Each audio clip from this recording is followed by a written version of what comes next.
প্রায় অনেক দিন পরই আবার একটা নতুন ছোট্ট ব্লগ ভিডিও নিয়ে চলে এলাম।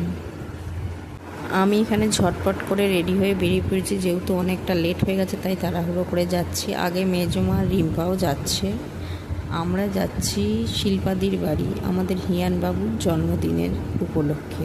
বাস স্ট্যান্ডে এসে ঠিকঠাক মতো ভিডিও করার সুযোগ পাইনি, তাই সোজা বাসে উঠেই একটা ছোট্ট ভিডিও ক্লিপ নিয়ে নিলাম। তারপরে তারকেশ্বরের স্ট্যান্ডে নেবে দাঁড়িয়েছিলাম, যেহেতু রিম্পার জেঠু কেক কিনতে গিয়েছিল সেই কারণে। এখানে কেক কেনাও হয়ে গেছে। তারপরে রিম্পার টিকিট কাটতে গিয়েছিল বলে আমি স্টেশনে দাঁড়িয়েছিলাম। স্টেশনে ট্রেনটা দিয়ে দিয়েছিল, সেই জন্য তাড়াহুড়ো করে আমরা গিয়ে সোজা ট্রেনে উঠে পড়লাম। তারপরে আমরা দিয়ারা স্টেশনে নেমে হাঁটতে শুরু করলাম। দিয়ারা স্টেশনে নামতে না নামতেই গেট পড়ে গেল, আবার একটা ট্রেন এলো, সেই জন্য কিছুক্ষণ সেখানে দাঁড়াতে হলো। তারপরে আমরা সেখানে মিষ্টির দোকানে ঢুকলাম, এর জন্য একটা চকলেটও নিয়ে নিলাম।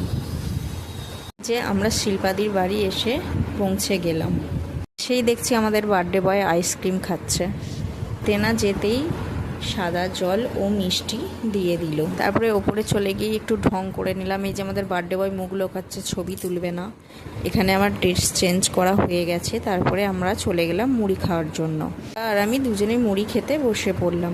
এইটা হচ্ছে ঘন্টের ভাই, মানে ওর কাকার ছেলে। এই যে আমাদের ঘন্টেকে ওর দাদু সাইকেল গিফট করেছে ওর বার্থডেতে, তাই সাইকেলটা নিয়ে খেলা করছে। এখানে মেজমা পায়েস রান্না করছে, ওখানে সব রান্নাই হয়ে গেছে, খালি মাংসটাই করা বাকি আছে।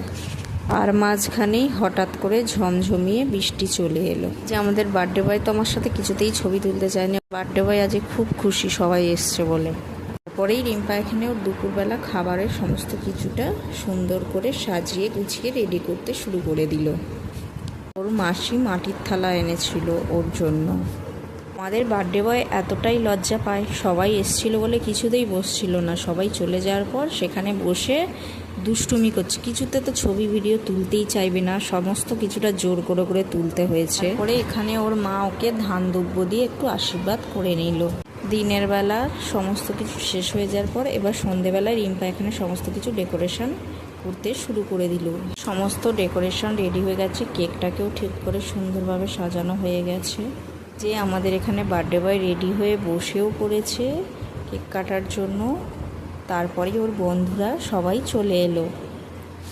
তারপরেই এখানে শিল্পাদি চলে এলো আমাদের ঘন্টু সোনার সাথে কেক কাটবে বলে। আমরা ভালোবেসে সবাই ওকে ঘন্টু বলেই ডাকি। দুটো কেক আনা হয়েছিল, একটা রিম্পা এনেছিল আর একটা ওর বাবার জন্য। কেক সাজানো হয়ে গেছে প্লেটে। ওর বন্ধুরা এখানে কেক খেতেও শুরু করে দিয়েছে। তারপরে আমাকে কেক দিল। আজকের ব্লগটা এখানেই শেষ করলাম।